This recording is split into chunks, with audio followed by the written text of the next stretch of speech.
now for a clumsy transition. One thing I really appreciated the mayor's remarks, and he was right on target with so many things. I think you're very fortunate. Is it going? But it's not, it doesn't go up. It's up there. It's warming up. There we go. Can we turn the lights down here? I perform better in the dark when I'm speaking. So, well, thank you for the opportunity, in particular to Keith Placer for reaching out to me and asking me to come over here, and I really appreciate it. It was a few years ago. I think you had your annual meeting in Madison or in Milwaukee in October, and I was fortunate enough to take the Lake Ferry across, Lake Express Ferry, and I appreciate being back. And going back while the mayor was talking, I was thinking about something, and he was talking about the stadium and Brewers Stadium and all of that, and I was thinking back, and being we are in another Big Ten town, and we've got a couple of Big Ten schools in Michigan, I was thinking about the big house at the University of Michigan, which was built in 1927. The capacity in this 1927, think about what the state of our transportation system was in 1927 and the lack thereof, the interstate system, and the look at what we were doing for freight and the lack of everybody, personal automobile with everybody and all of that. The seating capacity of the big house when it was built in 1927 was 72,000 people. Think about that. And they put footings in at that time to expand it to over 100,000 people. Why was that? Ann Arbor was served, and the big house is in proximity to two rail lines that had passenger service on it. The Ann Arbor Railroad, which ran Cross Lake ferries to Milwaukee, and Penn Central, New York Central, eventually Conrail, then Norfolk Southern. Fortunately enough now, the state of Michigan line, when we bought 35 miles of the line.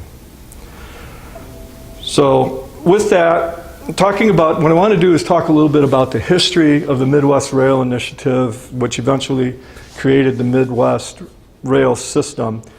And going back to 1994 and talk about it, at that time Secretary Chuck Thompson from Wisconsin, who invited his sister state DOT CEOs to O'Hare Airport because it was convenient for everybody to fly into for a meeting, high-level discussion, and eventually we included Amtrak and the FRA were invited to the table, and that really was the start of the Midwest Rail Initiative.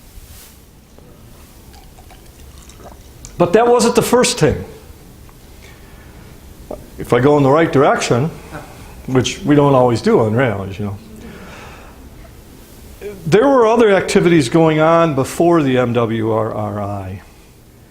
The Japanese, the Europeans had done several studies, along with some of the major construction companies like Bechtel and others had done studies of intercity passenger rail and connecting major metropolitan areas and that in this country, and so we were kind of building on that.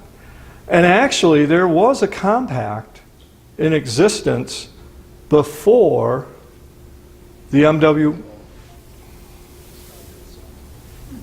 the blue screen of death.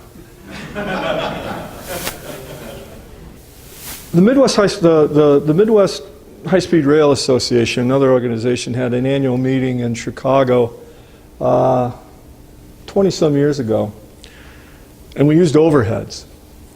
You know, we didn't have this problem with them.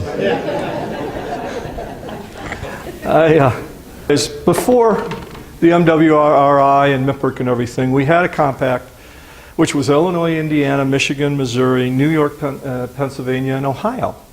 And we were a legitimate compact authorized with state legislation and with legislation from Congress. And that actually started shortly after this organization. And congratulations on your 40th anniversary.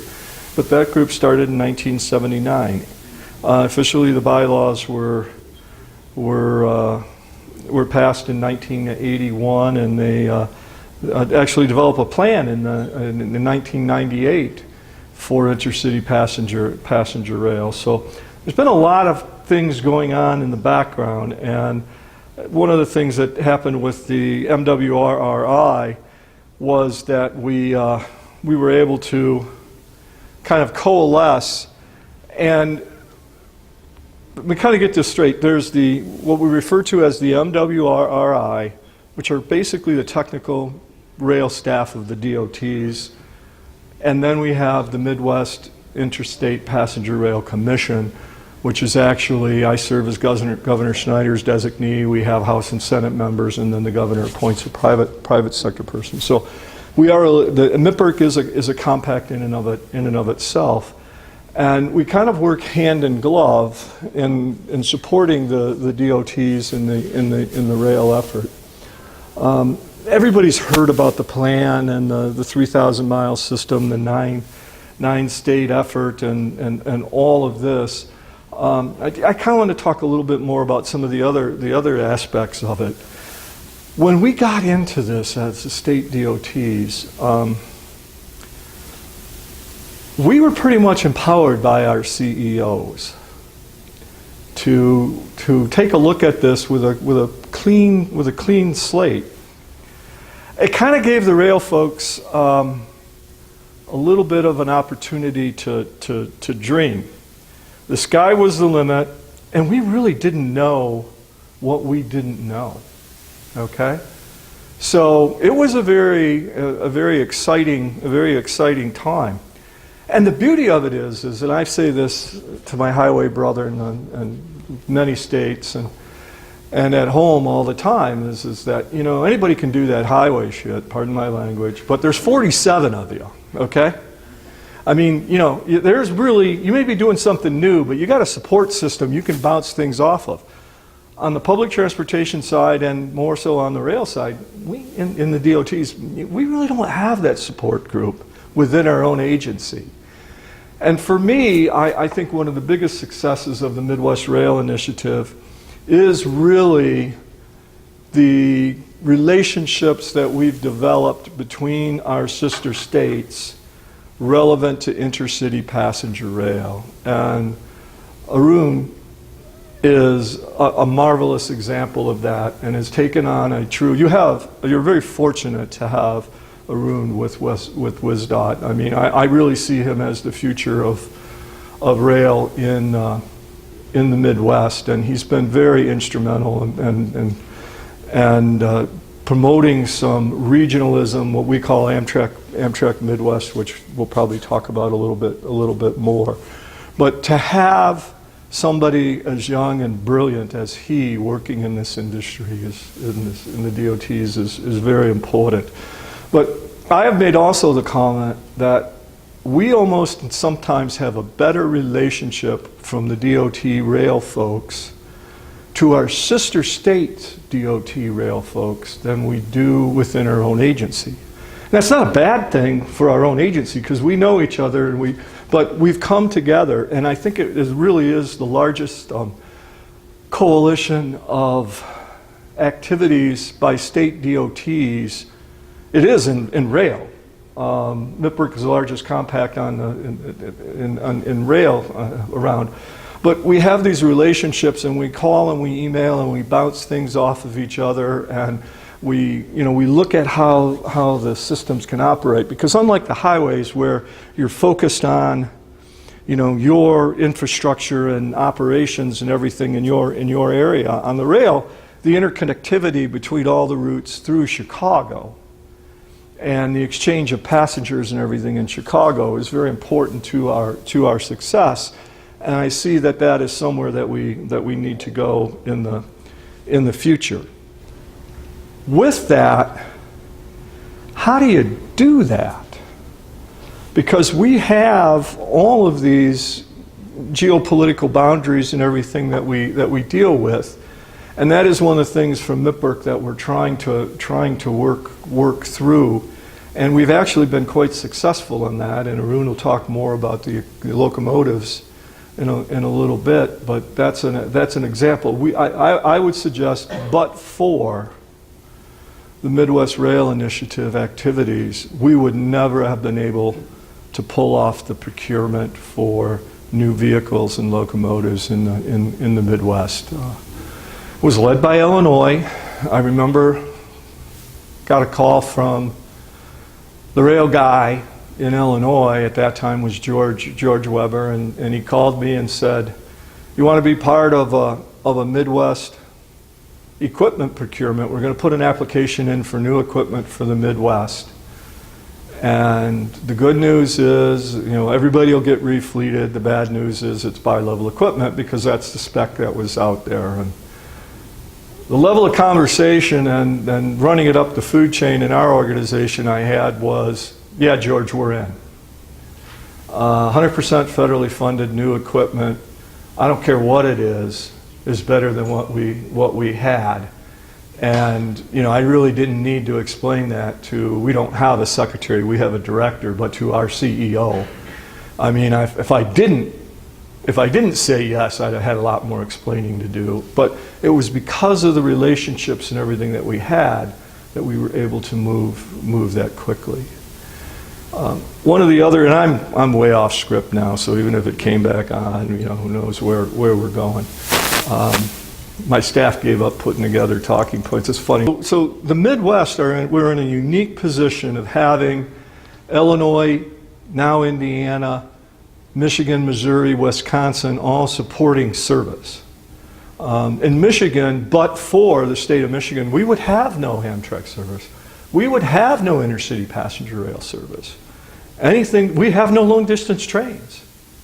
With the implementation of Section 209, the Detroit-Chicago Wolverine corridor came to the state of Michigan. I went from paying an operating payment to Amtrak of $8 to $9 million a year to $25 million a year overnight. And I couldn't show the governor or the legislators any significant improvement other than, if you don't put in the money, the application for the high-speed rail money for us to improve the service, we're going to end up paying more because it'll degrade and ridership will go away, and then we'll have to do some other things. So we have 3 services in Michigan: the Pierre Marquette, Grand Rapids, Chicago, 1 round trip; the Blue Water, the Port Huron, Chicago, 1 round trip; then the Wolverine, Pontiac, Detroit, Chicago, 3 round trips. The Blue Water and the Wolverine get onto the same corridor from Chicago to Battle Creek, so we have actually 4 round trips in that area. But we've had a very aggressive fare policy in Michigan. We keep ratcheting it up. Just as an example, there's competition. We all know each other, but there's competition. And St. Louis, Chicago, Detroit, Chicago are quite similar in distance and population bases. And Illinois has been fortunate enough to increase frequency, and they're running, I think, 5 round trips now. We're still running 3, 4, 4.5. They're hauling about 60,000 people a month. They're hauling about 59,000. We're at about 49,000 this last September. But our revenue was 1.6 million. Their revenue was 1.3 million. That just shows how aggressive we've been on the fare policy. Wisconsin can't quite do that with the Milwaukee, Chicago. It's just a little different animal. It's really glorified commuter service. I mean, with the high level of frequencies and the distances and all of that, but it works very well, and it shows how, when you can get the trip time down and all of this, the efficiencies you can get from rolling equipment and being able to use the equipment and crews, maximize the equipment and crew utilizations, which is why we're working very closely with Amtrak, and we're going to be taking some time out of the schedules later, hopefully this year, if not next month, but in December. And the thing that's critical about that is we can use 1 crew for each round trip. And that's right now we have to, it won't cut our crew costs in half, but we'll end up going from 6 crews to 4 crews or something like that, and then it opens up, cuts your costs, but it opens up the opportunity for additional frequencies and things like this. So the other thing is we, the Midwest Rail Initiative has been going on for about 20 years. Building on what John said and what the mayor said, the states that were blue when we started are red, and the ones that were red were blue, and they've changed several times. We started out under Clinton, on President Clinton, President Bush, President Obama. We've had all these changes in the White House. We had the head of the appropriations in Congress from the Midwest when we started this. So, we've had a lot of changes, but because we're more technically based, we've been able to sustain that. And then working with MIPIRC, being that we are, in a sense, more on the legislative and gubernatorial side, a little bit more political, we've still been able to go back and forth. And by the way, Senator Mark Miller from Wisconsin has been very vigilant on attending all of the MIPIRC meetings and been very, very strong supporter for what's happening here. So the other piece of it is we have political power through MIPIRC. We have the technical power through the DOTs. We have this opportunity, and we have organizations such as yourself in all of our sister states, and we need to figure out how to leverage that for the future. And one of the things that I've said many times at the MARP meetings, Michigan Association Rail Passenger meetings, and actually said it last Saturday at their meeting in Grand Rapids again, that doesn't ring true as much as it used to. In fact, it isn't true anymore, but it used to be I was the youngest guy in the room. And we've got to figure out how, problem is, 20 years ago, I'm not the youngest guy in the room anymore. But we've got to figure out how do we engage, the population base at the University of Wisconsin, University of Michigan, all of the higher institutions that we have along these services, and make them of value. For one thing, they're the ones that are really going to drive the service. They, as we already heard the mayor say, they don't really want to jump in their car to go everywhere. It's funny, my son has a Corvette, and it was great to go driving around with him, but when he goes to his girlfriend's parents' house in Chicago, they take the train. So, how do we engage the younger population? Not only in this group, but in being advocates for it. When the mayor left, I stepped out and talked to him for a minute, because one of the things we're struggling with at MIPIRC is how do we, as MIPIRC, which are comprised of state legislators, gubernatorial appointees, and some private sector folks, how do we engage the power of the mayor of Madison with his understanding of public transportation? How do we engage these other local units of government to be supported? 2 years ago, it'll be 2 years ago in February, I testified in front of Congress with Amtrak President Joe Boardman and the city manager of La Junta, Colorado, and a mayor from a small town in southeast. And when I talk, I'm DOT, okay? When the mayor and the manager talk, they're the voice of their constituents, and so we need to be able to drive that. One way, kind of unique, that we're looking at it is from MIPIRC. We did a university survey. We surveyed the students and the faculty and that of major universities within proximity of the Midwest Rail Service, and we're looking at now how do we take that data and build on it. A gentleman from Michigan MARP had a neat idea that we partnered with Amtrak on, And it was called the orphan train. I think many of you are aware that in the early 1900s, the orphans, not necessarily orphans, but young folks out of New York were put on trains, sent out to various places in the country to hopefully have a better life. Many did, many didn't. But one of the first trains that went was to Dowagiac, Michigan.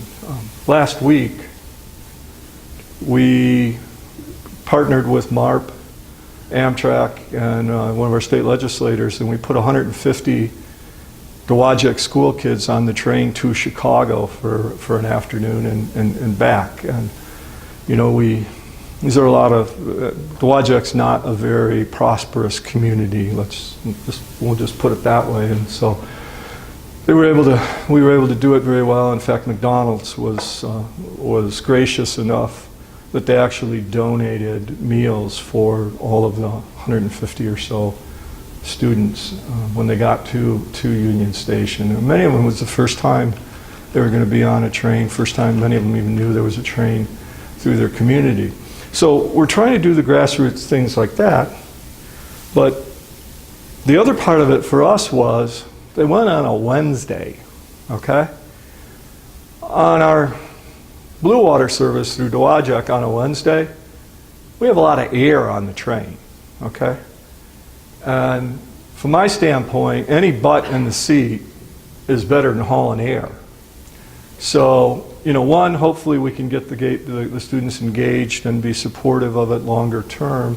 And two, you know, it shows in the ridership numbers. So now we're looking at other opportunities like that, and I'd suggest we have those throughout the Midwest on days and times when we have capacity.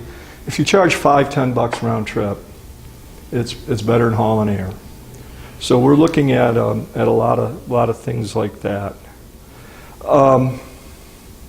Going back on some of the other things that the mayor talked about, you know, that first and last mile issue and the taxi cabs and the buses and now Uber and all of that, but that's important for intercity rail. The mayor talked about New York and the unofficial chamber coming together and trying to put congestion level pricing in like they have in London.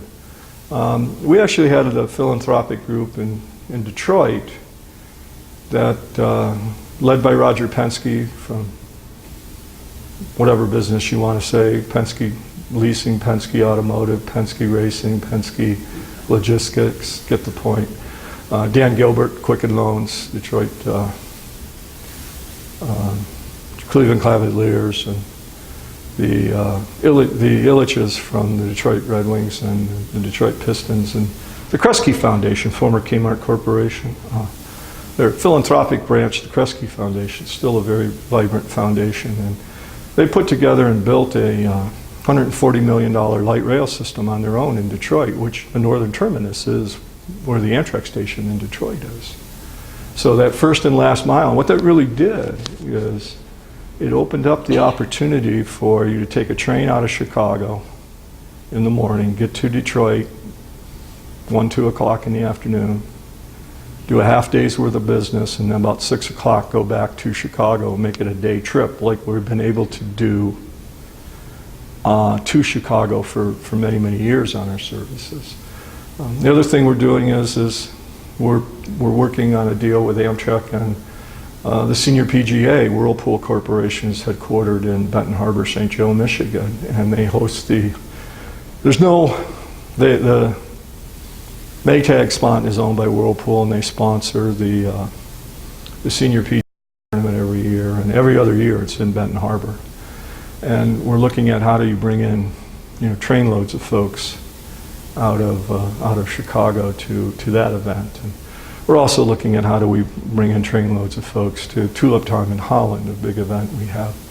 And so all of these type things. And then the thing is how do we expand that and connect them around the Midwest. So the other piece is and the mayor mentioned about tearing up the infrastructure. We were fortunate enough that on the Detroit-Chicago corridor, 230 miles of a just over 300-mile corridor are what I call in passenger-friendly hands. We have the largest piece of Amtrak infrastructure ownership outside the Northeast Corridor between Kalamazoo, Michigan, and Michigan City, roughly Michigan City, Indiana. And then we bought 135 miles of main line from Norfolk Southern, adjacent to that, from Kalamazoo to Dearborn, and we upgraded it. I won't say where the money came from. State that turned it back. Thank you.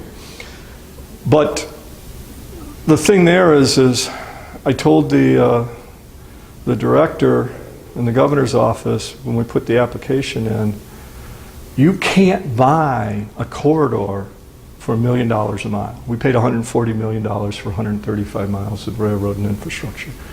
You can't put a corridor together for that price. So, you know, time will tell, but we think it was a good deal. It's also driving the discussion relevant to some commuter rail projects and connecting Detroit and Ann Arbor. Congratulations on Foxconn. We hope we do better on Amazon. But you know, it is things like that are driving a lot of these activities these days. We look at the stations as the gateways to the communities in Michigan, and we try to have the communities lead those. So I'm very proud of the stations that we have. We have new ones at Dearborn, Pontiac, Ann Arbor. We just finished a study. East Lansing, Grand Rapids, and we renovated many others. So we're good on stations, we're good on infrastructure, we'll be good on equipment. It's a matter of putting it all together, starting to look at this as a network and a system, and then to build on that. And without having the slides and all that, I think I'm going to stop here for right now. So, thank you very much. Appreciate being here today.